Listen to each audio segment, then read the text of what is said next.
Екі қаз бен бір бақа. Алыс жақтан ұшып келе жатқан екі қаз жолай су таба алмай жер шарлап ұзақ жүріпті. Шілденің шыжыған ыстық күндер екен. Ақыры бір сарқынды көлшікке келіп қоныпты. Бір бақа сол көлшікті көптен мекендеп жүріпті.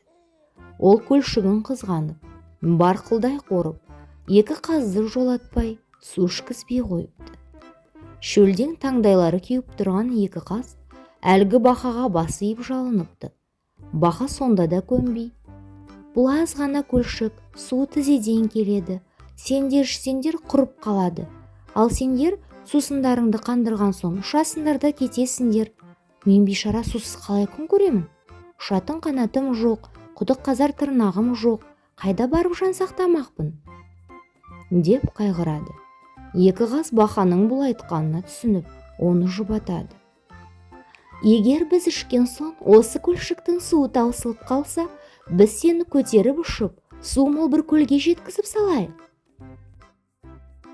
Бақа бұған көнеді. Үшеуі осылай уәделеседі де екі қаз суға қанып алады. Сол кезде көлшіктің суы да сарқылады.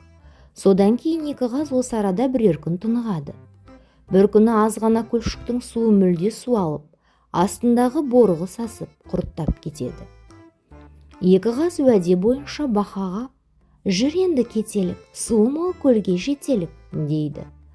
Ол да шуға құмартып тұрады. Екі қаз құлаштай ұзын шыбық тауып келеді де бақаға соны дәл ортасынан тістеткізеді. "Біз сені көкке алып ұшқанда, аузыңды ашпай, жағыңды қарыстырып тістеп тұра бер. Аузыңды ашсаң жерге құлайсың.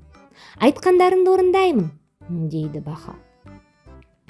Екі қаз әлгі шыбықтың екі ұшынан жалпақ саусақтарымен мықтап ұстайды да бақаны аспанға алып көтеріледі. Аспанда құстай самғап бара жатқан бақаның көңілі өседі. Жердегі бақалардан өзін зор әрі бақытты санайды. Бұл қылығына масаттанады. Осылайша аспанда қалқып келе жатқанда, мұны көрген жердегі адамдар көкке қадала қарасып таңдай қағысады. "Ананы қараңдар, анау не?" десіп сұрасады бірінен бірі. Біреулер "Қанатты бақа" дейді дауыстап. Біреулер "Бақа емес, басқа бірдеңе" дейді таласып. Жұрттың айқай-шуы таластауы құлағына жеткен бақаның кеудесін мақтаныш кернеп: "Бұл елге аты жөнімді айтпай кеткенім болмас" деп ойлап, таңырқап тұрғандарға "Мен бақамын" деп айқайлап, аузын ашқан заматта шыбықтан ажырап жерге қарай құлдырай жөнеліпті. Тастай шыр айналып зулай беріпті. Екі қаз соңынан жетіп ұстай алмай қалыпты. Сол бетімен далбақтап келіп, тақыр жерге тарс ете түсіп, мылжа-мылжасы шығыпты. Екі қаз: "Ақымаққа істеген жақсылығың желге ұшқан тозаңмен тең екен ғой" деп әрі қарай самғап кете барыпты.